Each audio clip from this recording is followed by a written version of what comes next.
Catch 'em in the pasture, run 'em in the pen, work 'em on the Sundays, do it all again. Race 'em in the sand, buck 'em in the mud, drip a cowboy's sweat, bleed a cowboy's blood.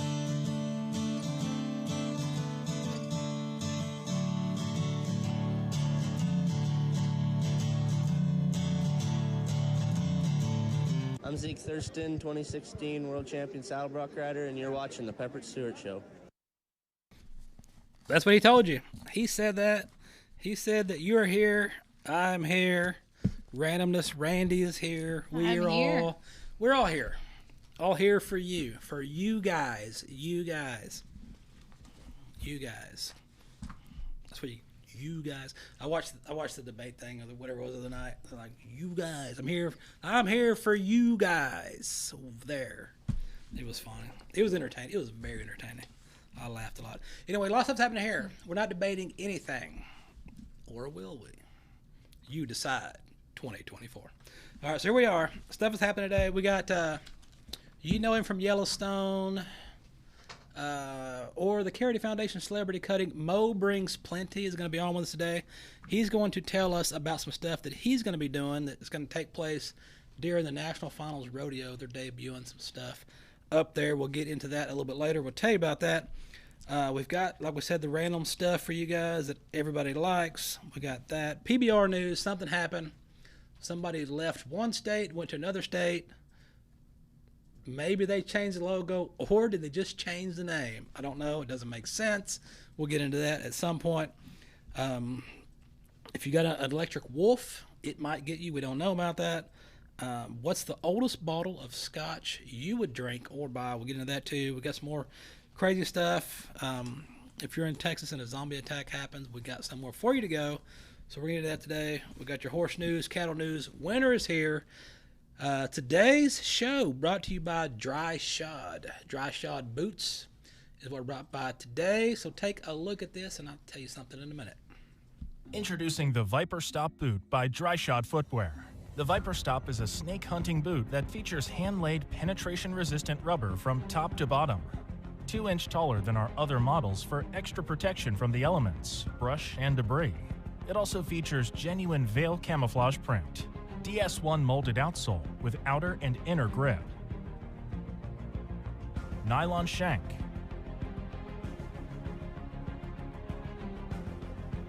The adjustable gusset style can be customized to fit larger calves for optimum comfort and protection. Wixit Cool Clad Wicking Air Mesh lining wicks away moisture and allows the air to flow more than traditional air mesh. It also features a generous toe bumper and ample heel rest for easy removal.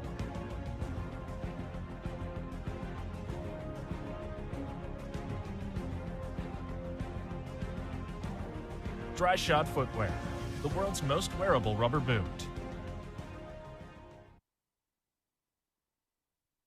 Those boots, snakes. If you're looking for snakes, okay, that's a snake hunting boot. That's what I got. Okay, so I got a pair of those from DryShod. I got those boots, and they're snake hunting boots. Snake hunting in me is not a thing. I'm not snake hunting anything. Okay, I thought I was learning something new about you. So you're not out there snake hunting. Snakes, no. I will break my neck getting away from a rubber snake. Well, these boots will help you. They will. They will. That shank comes in handy, apparently. Are they warm? They look like they'd be warm. I think they are warm. So I got those boots, and the reason why those are the ones, because DryShod came out like, hey, you know, we enjoy the show, we'll be part of the show. Also, hey, check these out. So I was like, hey, let's do it. And the reason why I picked those boots is not because I'm a snake hunter. It's because I fix a lot of fence in the brush. And there's a lot of times that I'm out there fixing fence and I run across snakes. Because it's, especially in the wintertime, I fix fence in the winter because of that reason. Snakes aren't out as much. So I like fixing fence in the wintertime. And there is times there's dead trees and trees on the fence. You pull them off. And there's been times I've flipped trees over and found a little family of copperheads just, you know, chilling. What do you do? Just say hi? Oh, put all the brush back on. Sorry to disturb you. I am gone. I don't know how many times I've failed and rolled running into stuff trying to get away from there. But with these boots, now I'll feel more comfortable. Now I'm not going to tell you that I'm going to go test them out to let you know if it works. just in the instance that it does happen, then we'll report that. Maybe you need the disclaimer that they won't actually make you braver. No. But they will help you. Yeah. A little area of comfort. You know, they're a little taller than an average, average mud boot, and they're supposed to be stronger, which is good because it also said it helps with brush, which that's the other issue I had with my other mud boots was they were neoprene on the top, and so I'm in the brush and the briars and stuff and the barbed wire, I ripped holes all in them. Yeah, because some of that stuff can get pretty tough itself. Yeah. And so water gets in there, and then what's the point of wearing a waterproof boot if water's getting in it? So we're putting them to the test. Snake bite boots will be put to the test, but not for snake bites. That's not the test that I want to come back and report on. I'm going to intentionally try to test that out. Yeah. That's not where I'm going with that. Oh, speaking of PBR, we touched on PBR. Okay, so the news broke that the PBR, the Oklahoma Freedom, has moved to Florida, and they now are called the Florida Freedom. Okay, well, you can't call them Oklahoma Freedom in Florida. Right. Okay. So now they was like, you know what? Let's just change the name on top of the logo. So the logo's the same. Okay. Nothing changed. Just the name change. Okay. But you got to get more creative than that. It's just Florida. You got Florida Man in Florida. You got gators. You got swamps. Yeah, I guess there's so much they could have done with that. They could be the Florida Swamp Rats. I think classic. Just stick to what you know. Yeah. There's something to be said for that. It was like, well, I think we spent too much money on these stickers. If we can just change Oklahoma to Florida, we're good. But yeah, I saw that and I was like, wait a minute, the logo's the same. And so I pulled them up, and that's why we've got that graphic that shows. Okay, only thing that changed was the name. So now what's Oklahoma going to do? What if Oklahoma wants to bring a team back? They can't be free anymore? Oh, that's a good point. So what are they going to do? I guess they'll have to have the new logo, but I don't know. I was like, it's the marketing team and things that's going on up there in the PBR. You could at least come up with your own logo, a new logo for Florida. Yeah, I guess I don't know enough about them to say that, but I mean I can see what they're doing. They just want to provide everybody with a message that hey, it's still us. It's still trusty old us that nothing's changed, just location. Maybe that's what they're trying to present. I guess they're changing location. Oh, speaking of location, there's a PBR. You got a PBR video about location changes over there for the World Finals. I believe tickets are on sale for 2024, and there's a couple locations they're going to be at. So take a look at this.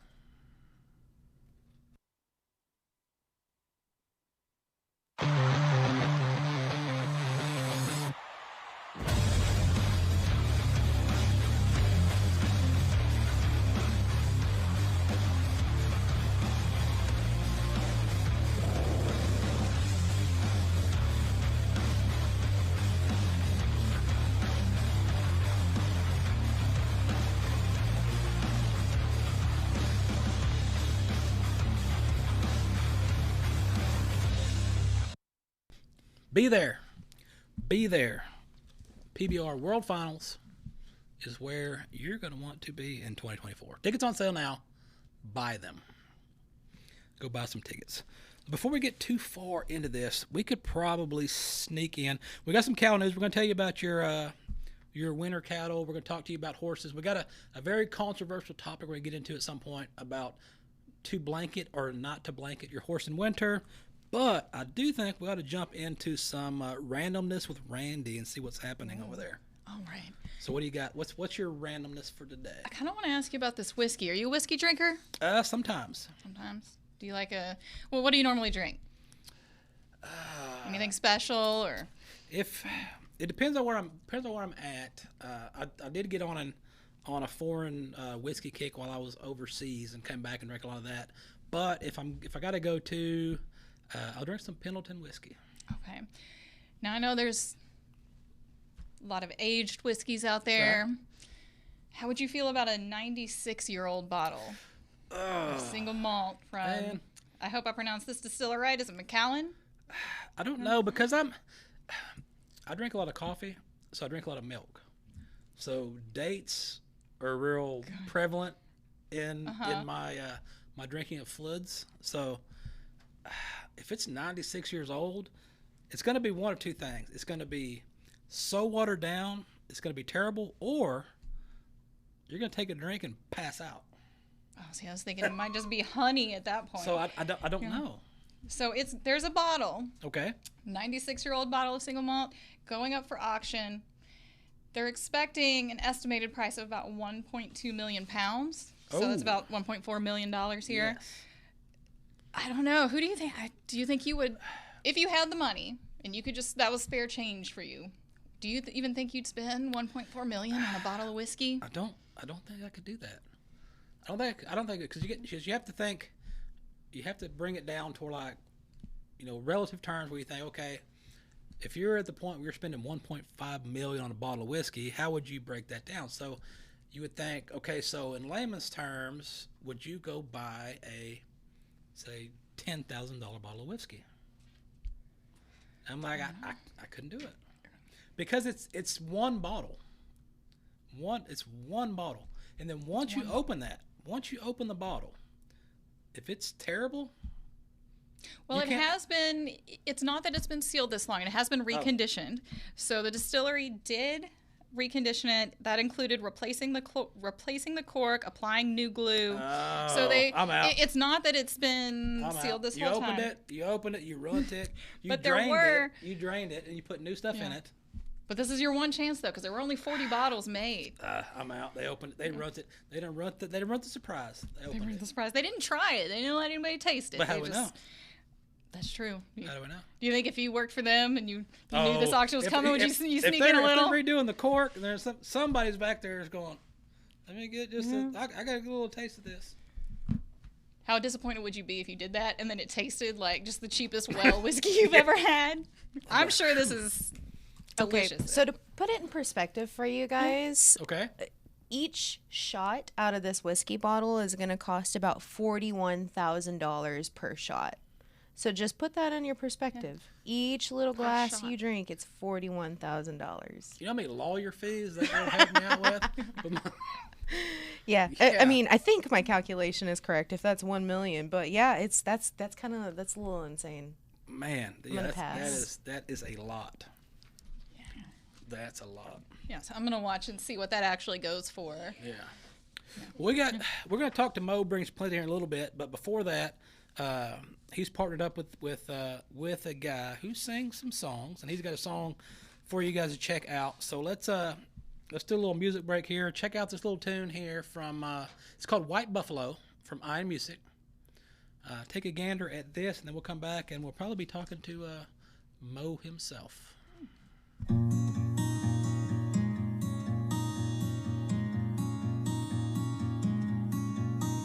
She came in like a lightning strike, rolled out like thunder on the plains. That girl's a wildfire. When she gets done, nothing's the same.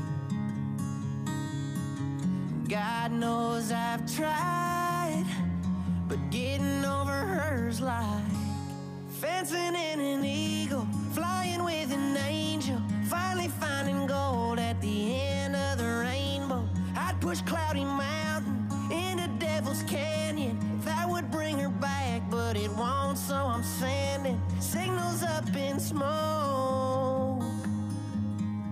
'Cause I need help fixing what she broke. I got a better chance, I know, of finding a white buffalo.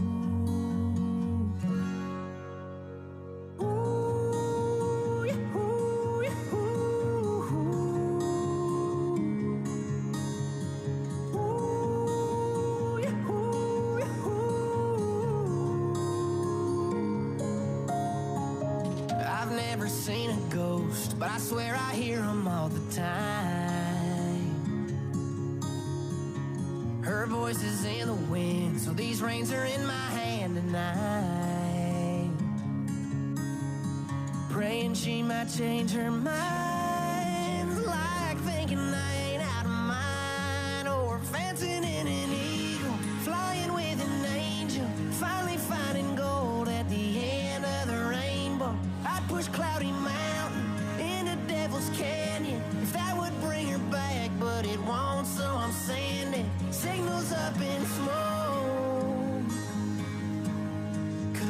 I need help fixing what she broke.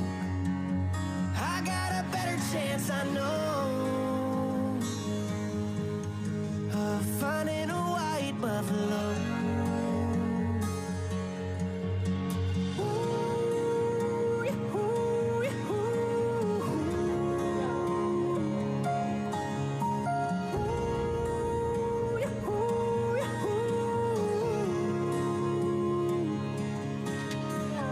God knows I've tried, but getting over her's like fencing in an eagle, flying with an angel, finally finding gold at the end of the rainbow. I'd push Cloudy Mountain into Devil's Canyon, that would bring her back, but it won't, so I'm sending signals up in smoke, 'cause I need help fixing what she broke. I got a better chance, I know, of finding a white buffalo.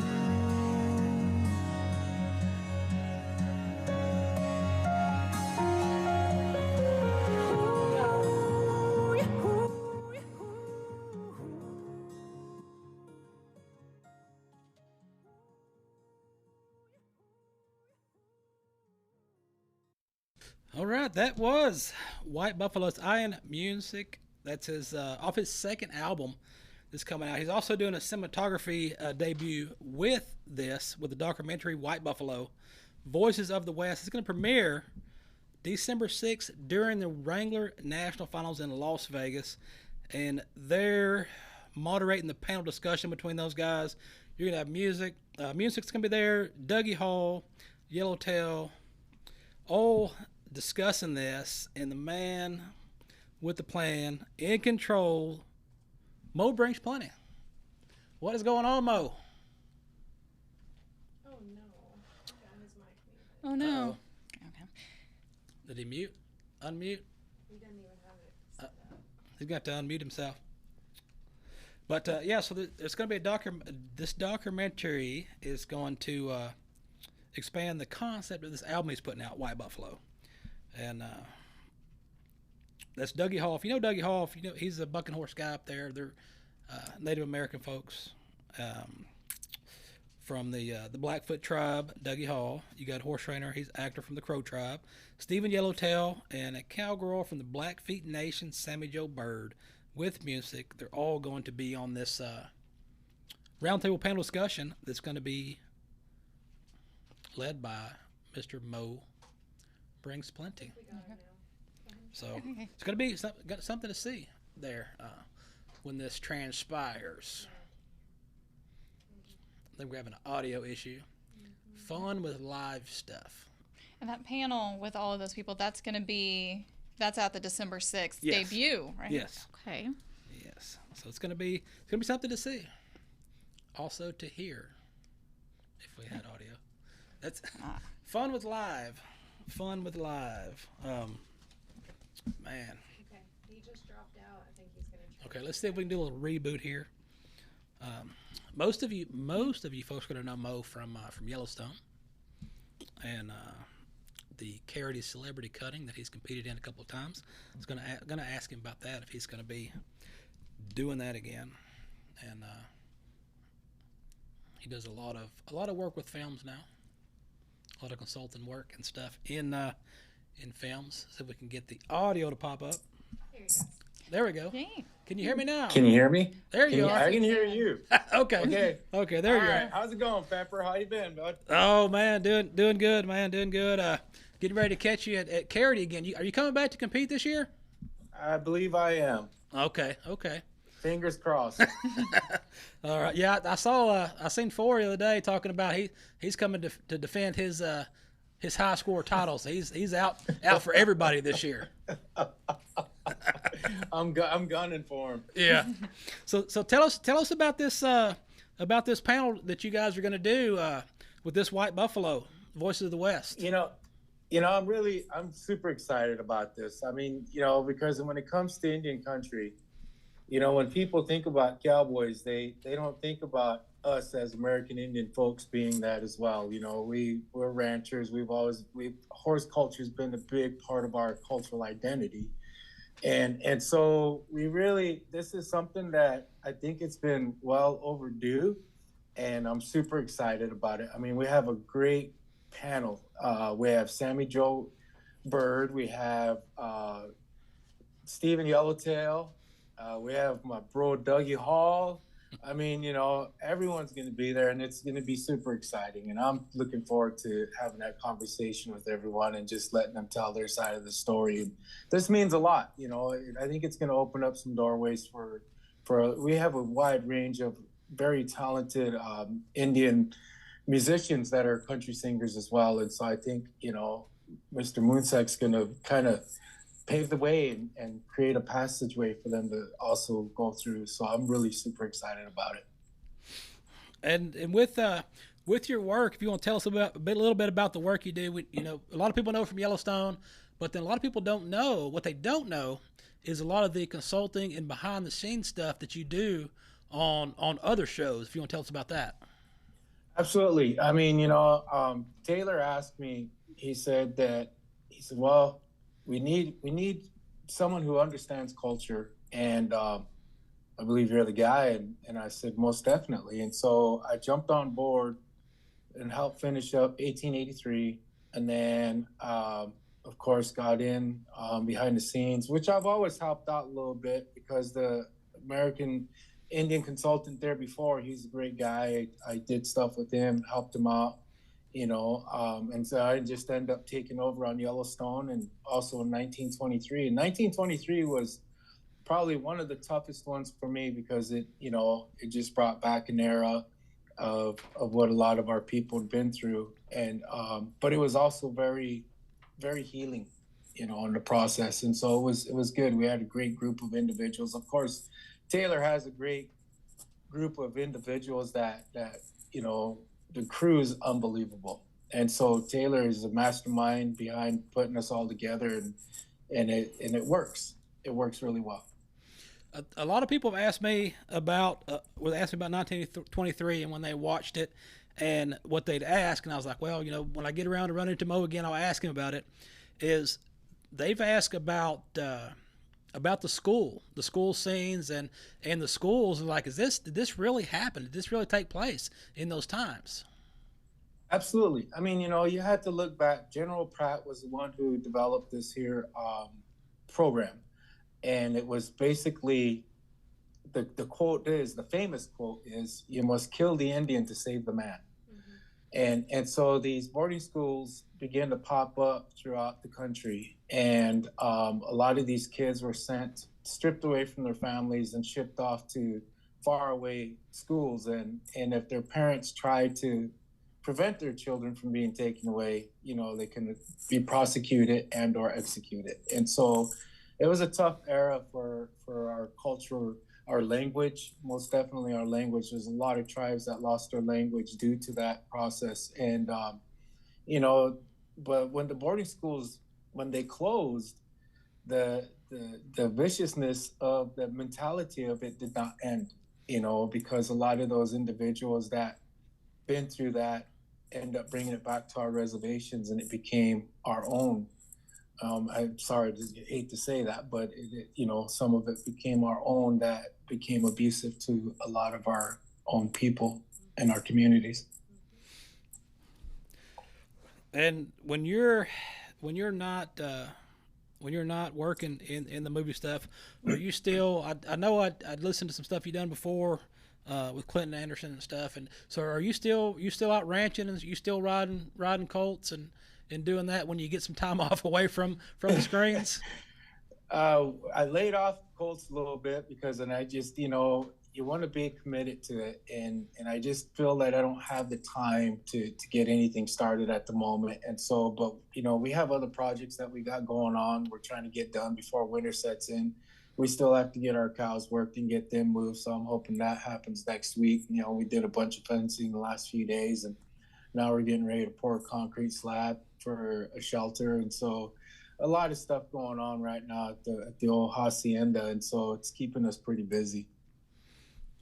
Yeah, I was going to ask this. So this documentary, The Voices of the West, can you speak a little about how that came together? Did you have a general idea what you wanted it to be, or did it like develop as you went along?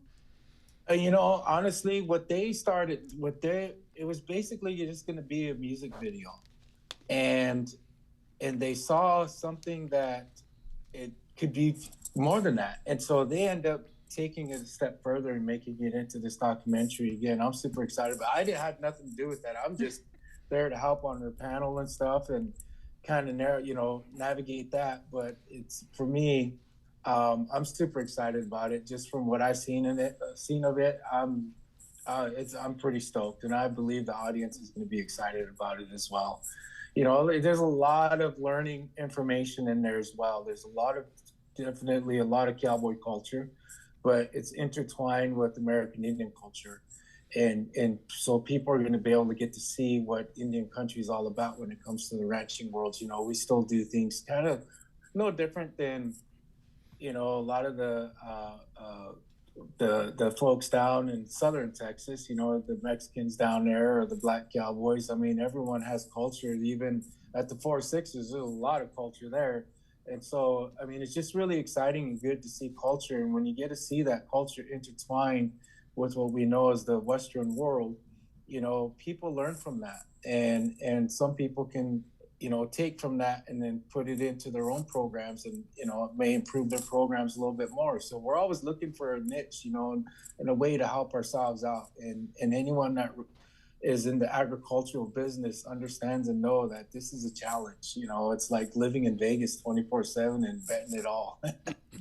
And so it's really good. You know, I see things that other people do that, you know, man, maybe if we try that, maybe that might help us out, cut a little bit of cost. And you know, if we do that, then maybe it's going to make our calves a little less stressed, you know, when we work them and things like that. So we're always looking for something to improve our own operations. Now, have you been out now that he's got 4-6s? Have you been out there riding some of those horses and checked some cows out there? No, I've been out there and I've looked at his cows. I mean, there was when we were working on 1883, we're out there up at Dixon Creek, and man, he has some nice looking bulls out there. And I was like, man, I'd sure like to bring a trailer down and load up a bull or two and take them home. But I did go check out their horse facility. What an amazing facility. Oh yeah. A great group there.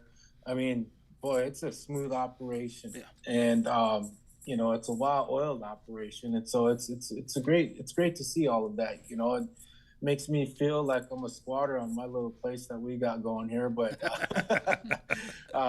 one day, I mean, you know, there's little things there that I know that I could do here, and make improvements. And we've been trying a few things here and there, and so it's really good. It's all, you know, everything's about learning and helping each other out and just sharing ideas. You know, and so it's really good. It was amazing to see that whole operation. Is such a legendary place, you know, historical place, and I'm thankful that Taylor ended up with it, because it's going to remain what it is. Right.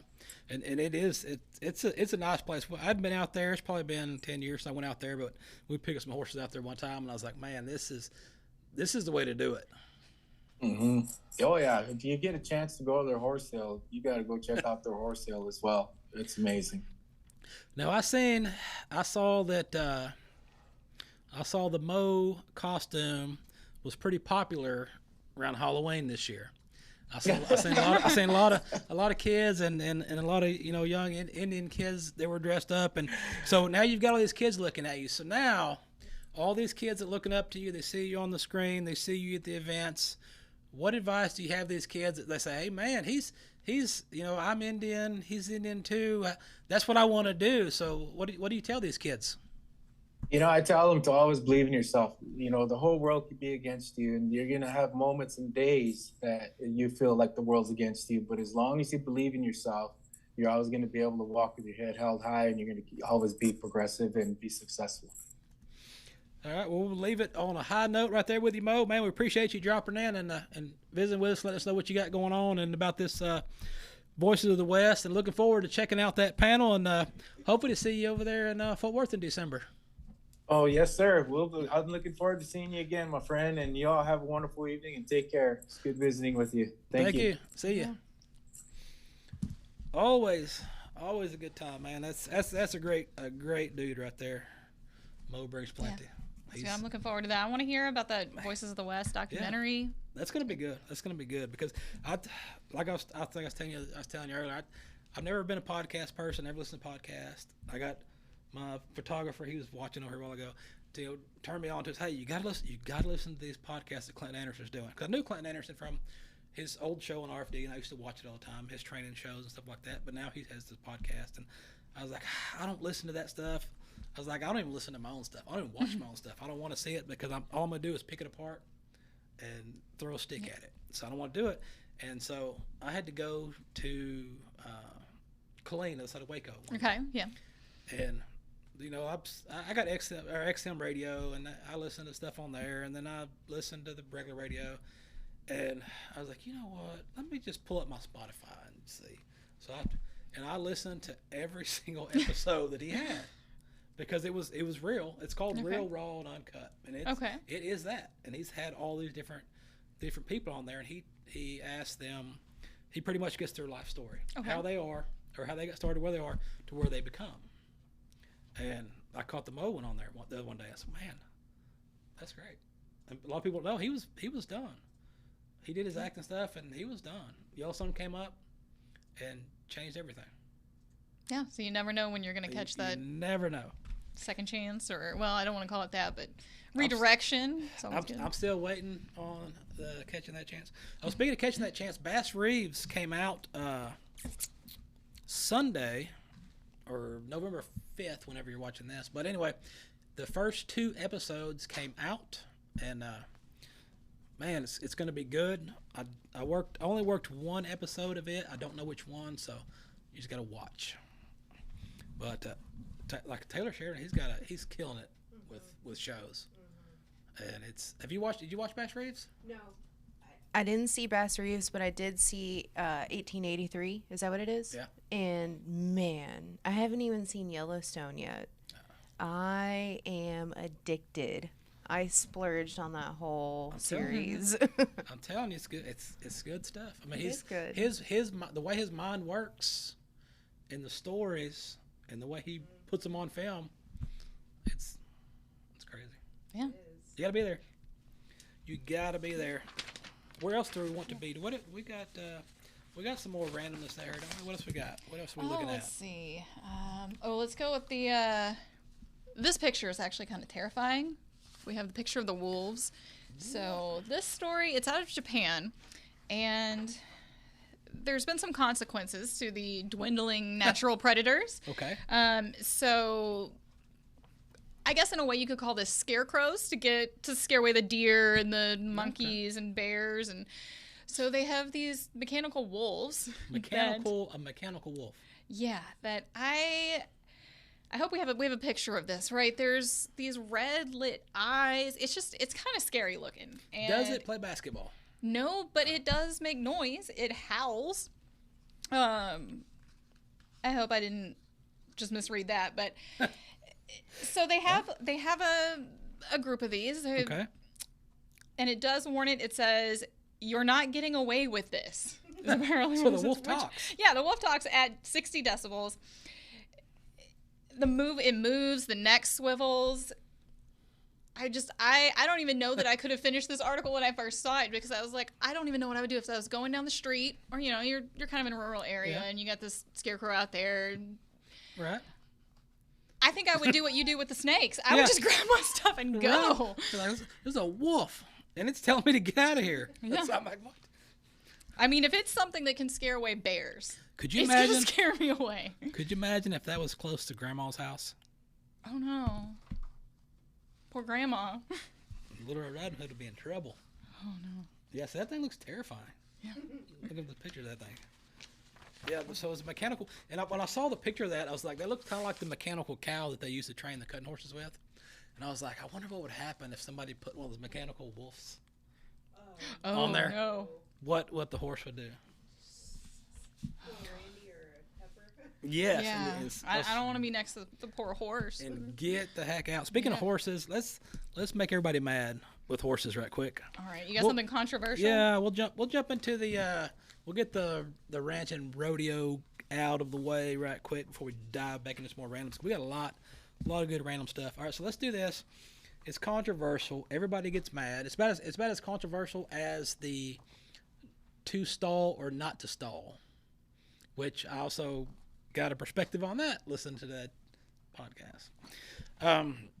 To stall your horse or not to stall your horse. And I'm against stalling your horses, but also I don't have $1 million horses, so it's a different deal. But if you got it, damn it, I got to get into it. Okay, so what would the reasons be that you would agree to stall your horse? If you stall your horse, that's fine if you're using your horse every day. And the horse is being worked. If you're working your horse every day, because that's what stalls were intended for in the old days, 1800s, 1700s, 16, whatever, is because you used your horse every day. So you got home, your horse was tired, you put it in the stall, went to sleep. Next day you went and worked your horse or went to town or whatever. So that makes sense. But what happens is a lot of these people live in town, they go buy a horse and they go board it at some place for $1,000 a month, and it lives in a stall every day for a month. And then they go out there to get their horse to ride it the 1 weekend a month. They go ride the horse, and the horse bucks them off or does something. Well, the horse has been stuck here. He wants to get out and stretch his legs. So if your horse is out there running around, stretching his legs and doing stuff, then he's more relaxed. But if you're pent up in a stall, 2 weeks straight, you get out, you want to stretch your legs. It's like if you're sitting in a car for a road trip, you get out, you stretch your legs, you move around, you do that.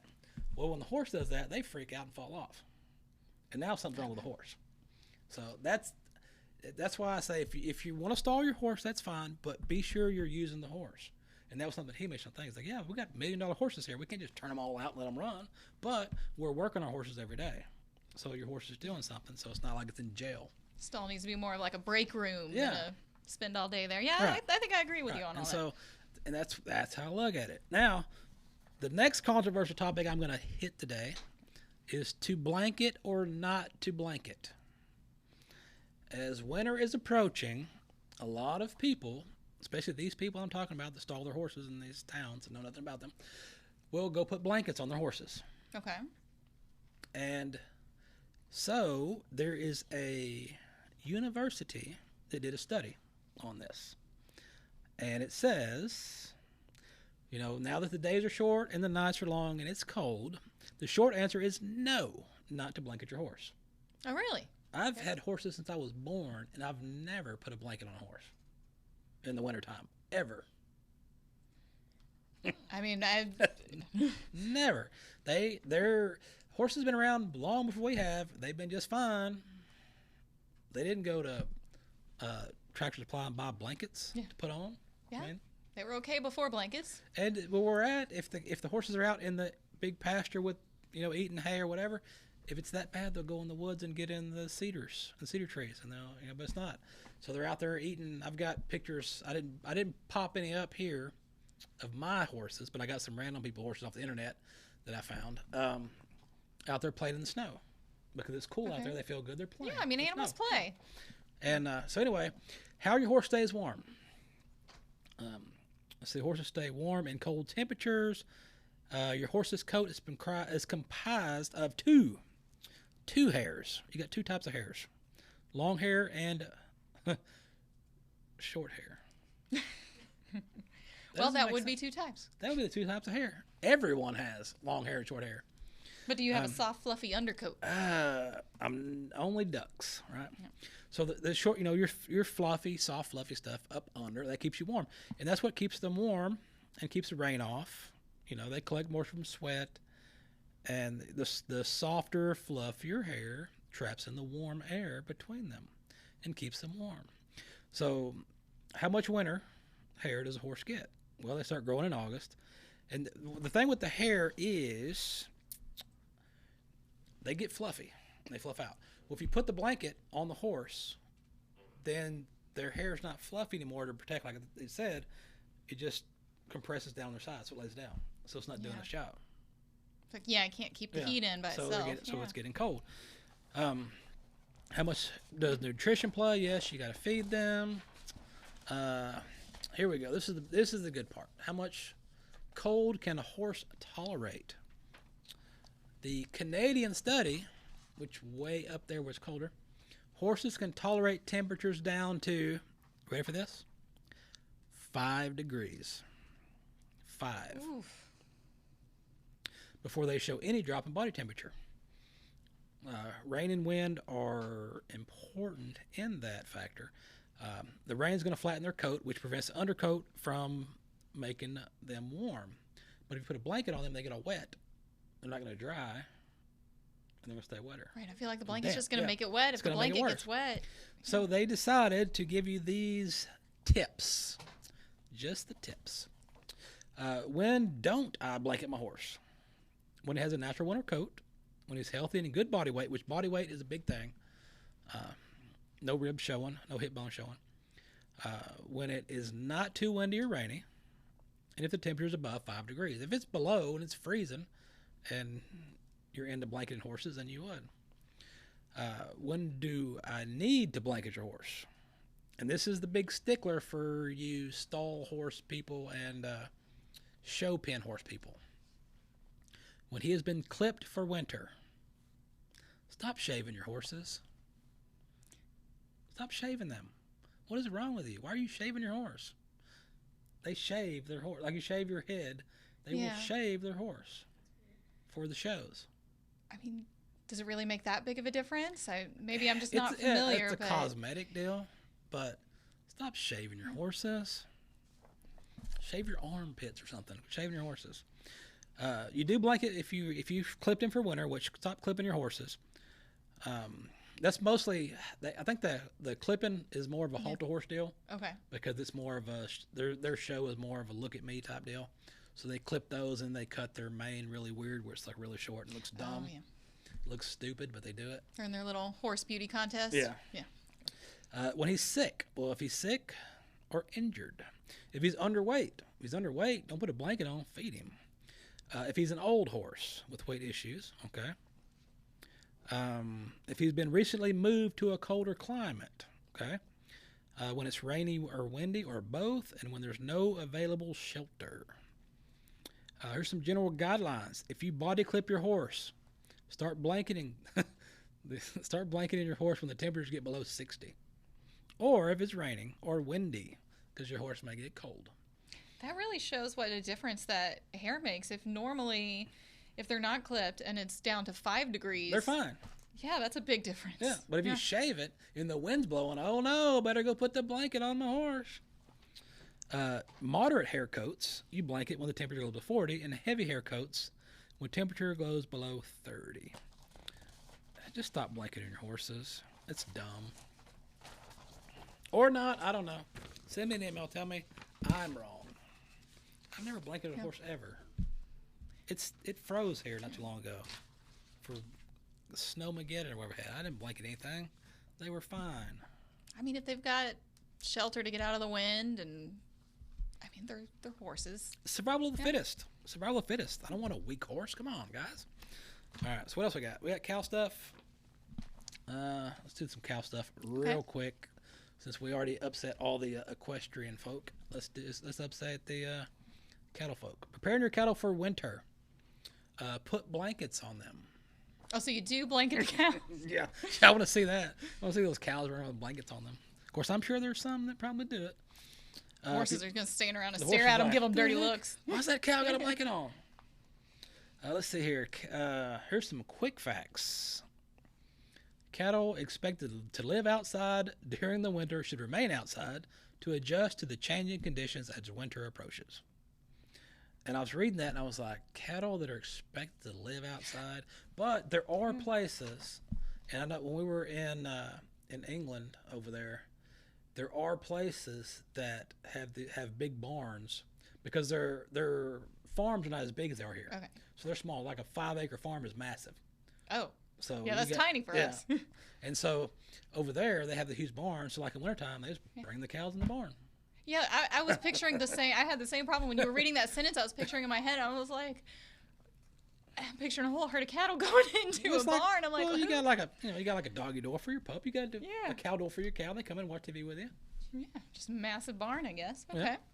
Yeah. A windbreak is the single most important factor for for your cattle riding out the winter weather, which is always good. Cedar trees are best because cedar trees do not, like other trees, shed their leaves. Cedars do not.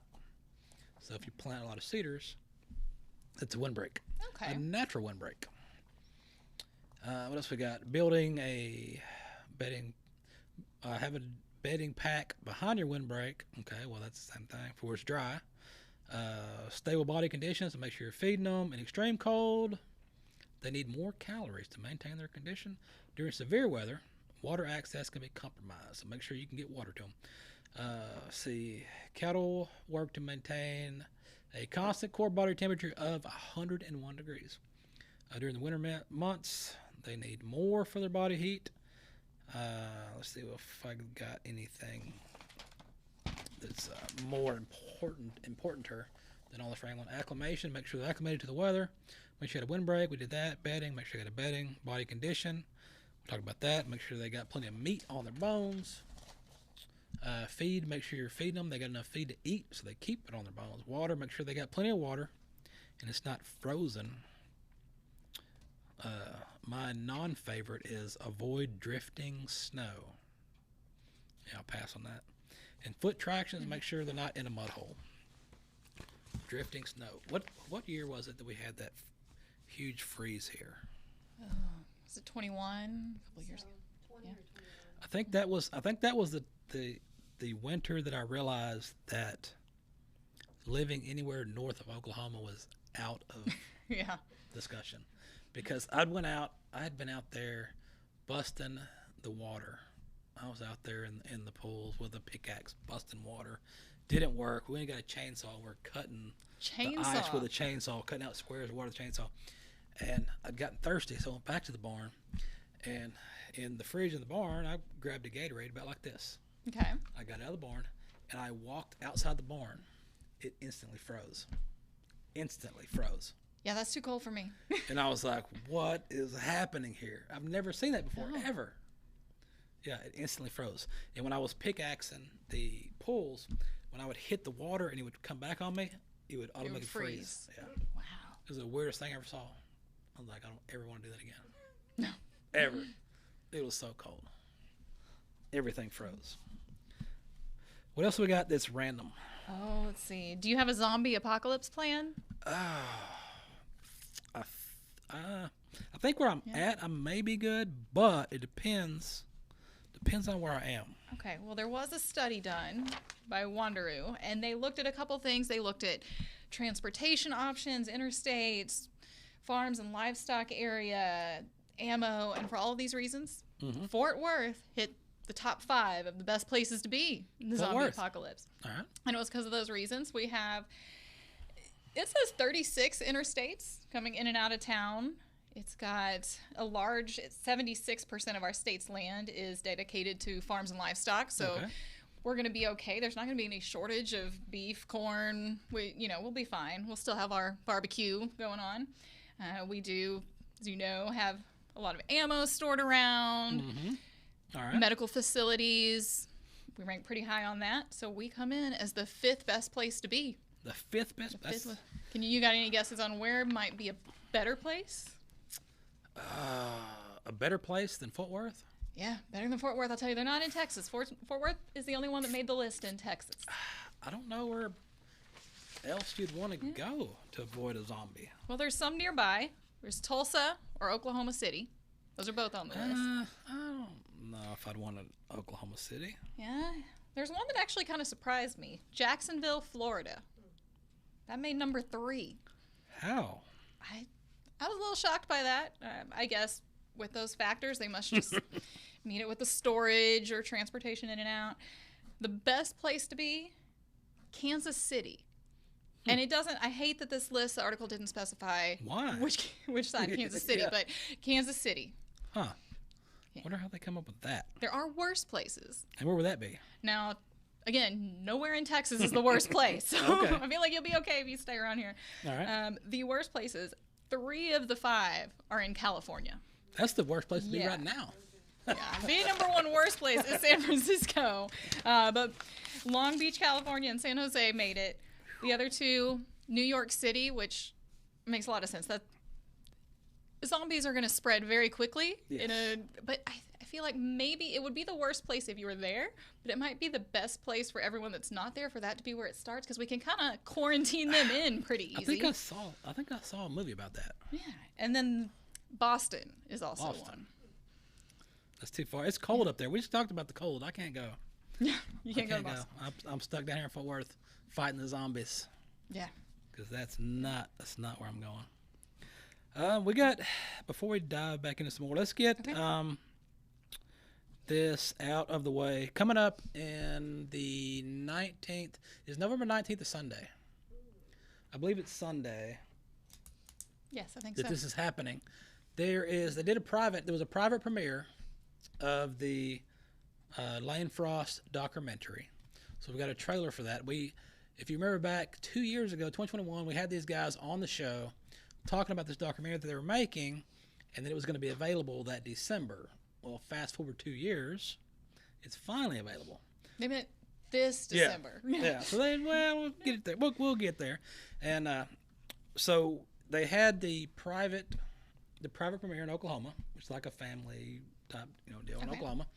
And then coming up in the Cowtown Coliseum in the Stockyards, this Sunday is going to be the first, I guess, worldwide premiere. Okay. Or open premiere to everyone else to come out there and watch this documentary on Lane Frost. And those that don't know, Lane Frost is the story of 8 Seconds. The movie 8 Seconds is the Hollywood version of Lane Frost's life, and this is going to be the actual version of his life. So I'm real interested to see how this transpires. Yeah. So check this out.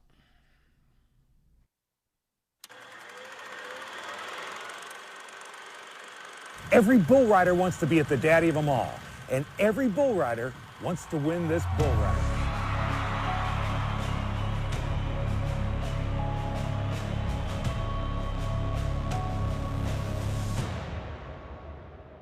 Lane's a world champion. You don't expect a world champion, to die in one of the biggest, most prestigious rodeo in the world. Everybody said the same thing. It didn't look that bad. That's what everybody said. And you see Lane, he's up and crawling, and I'm thinking, how did this happen? He's up, he's good. That bull steps on his shafts as he's crawling, and as he moves flat.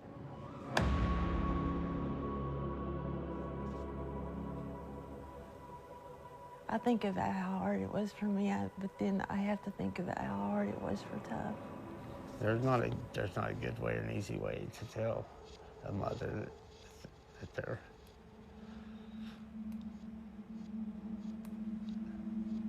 that their son's dead. They just placed him, laid him in the airplane. He was just like laying right next to me. Lane did as much in his 25 years as a lot of people do in a lifetime.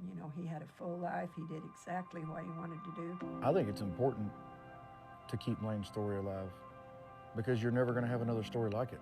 My whole career, pretty much everything's been modeled by Lane Frost. The guy literally revolutionized how people viewed bull riders, how bull riders handled and viewed themselves, what it meant to be a true professional in the sport. I mean, he changed everything.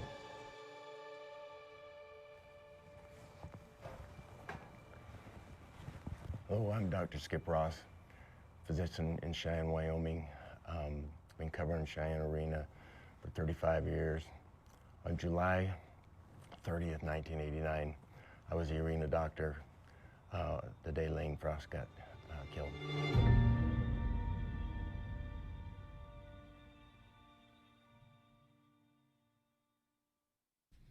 1989. It's been a long time, but I'm going to tell you this. I would put money that there is not going to be a dry eye in that place when it's over. Yeah. Because even though it's been that long, it's still a hard-hitting story for everyone in the industry. So that's going to be interesting. We'll probably, I may be out there, maybe out there on the red carpet doing some stuff. I'm trying to figure out what I got going on, but I think it'll be interesting. I'm interested to see what happened and how they present it versus the Hollywood version. I think it'd be good. Yeah, that trailer looks like they put together a good story to represent it. Yes. So let's do that and get random. Let's get random with Randy. Okay. Let me ask you this. When you go out to eat, yes, does it annoy you? You and your wife going out, you got a special dinner planned, and there's kids hollering at the next table. Man, get them kids out of there. So you might pick a place specifically because you think you're going to get away from these kids. Yes, I would. Okay. I would. And I'm before you get mad at me. Yes, I have kids, and yes, he was a turd, and we couldn't go out to eat anywhere because he'd scream and cry the whole time. So yes, I understand. Yeah, I get it. So there is a restaurant. Okay.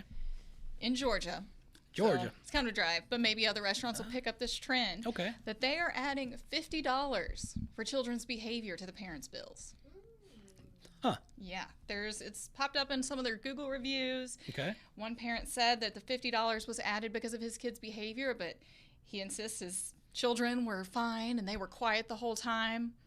That's what Karen always says. I mean, we weren't there, so I don't know. But he also says they were there with some other families, and there were 11 children between 3 and 8-year-old. I think 11 kids together. Y'all weren't quiet. There was no one was quiet. You were throwing stuff, you were dropping stuff on the floor, coloring on the walls. I mean, a $50 surcharge for bad children. I mean, I like the idea behind it that they're trying to discourage that and keep everything calm. But maybe they just need more advance warning, make a big sign on the door or something, so you know just ahead to let of you time. know. Just to let you know. I did see something a while back about restaurants that were adult-only restaurants. There was no kids restaurants, and people threw a fit about that. I was like, well, you want to take your screaming kids somewhere, go to McDonald's, throw them in the ball pit or something. But this restaurant in particular that you are speaking of, I did a little Googling, as Google is your friend. And it looks like a restaurant you should not take your kids to. It looks like a resort on a river, like you're eating over a flowing river. So families aren't really there. It doesn't look like a place. I mean, I guess if it's a resort style area and you're camping out there or whatever, but it doesn't look like a place that you want to take your kid to. Maybe gonna fall in the river. But it was a nice looking place. The menu wasn't too bad. They had a good variety on the menu, because that's what I thought when I had seen that. I was like, what does this place look like? Because is it a place that is enticing your kids to go where the kids are like, hey, we want to go eat over here. Yeah. But when I pulled up, I was like, this is not a kids restaurant. Yeah, it's like I like the idea behind it, but maybe they should just go straight to saying no kids. No children. They don't even have to argue over were they well behaved or not. Yeah. Just no kids. No kids. Kid-free restaurants. Google it. Yeah. What else happened? What else did you do? This is also kind of restaurant related, and I feel like it's a trend because White Castle is not the only place doing it, but they're the recent ones to make the news about the robots taking over some of the jobs. Yeah. Flippy 2. Flippy. Flippy 2 is a robot that they have. He's been tested out. And they're going to start introducing more robots nationwide. But I don't know. See, I don't go into fast food restaurants that often, so I don't know how I would feel about going in and speaking to a robot. I mean, I do know a lot of places do have the screens that you can order from. I kind of like that, honestly, because then I know it goes in the way I want. It may just be a screen. I know. I did hear of Tex, old Tex from the show. He did tell me about going to Fort Worth one time to I think it was McDonald's, and it was like that. And you went into the kiosk thing, and you had to order your food right there, and then a robot brought it out to your table. Cool. And I was like, I'm gonna check this out. Yeah, kind of. I guess it could be fun at first, but after a while, once it starts to go to the wrong tables, or there's a million ways that the robot could go wrong. It's like, where are you going with my burger? I need my Big Mac. I don't need a Big Mac. What I need to do is go drive East Texas. Here I come, heading that way. But before we skedaddle out of here, we did mention Bass Reeves is out there. First 2 episodes are out on Paramount Plus. Go watch it, check it out. I believe it's going to be another home run for Taylor Sheridan. Take a gander at this and see if you want to tickle your eyes with it.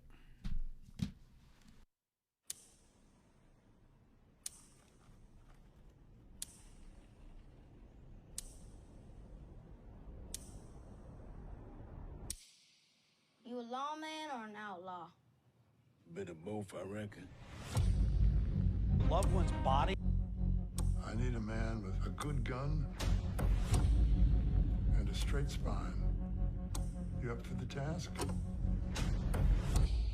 I wouldn't be sitting here in my Sunday best if I wasn't. Around these parts, we might be men. They're just killers. All thieves. I took an oath to protect everyone. I ain't about to quit this. You find a home for yourself, what would you do to hold on to it, to protect it? You get to the count of 5 to get the hell off my land. Lady, you got 2 shells in that bird killer. Then I just shoot you twice. Just to be certain. How do I get to do what you do? You're loyal. You ain't afraid of much. But the real power lie beneath the badge. Ready to ride? I thought you'd never ask.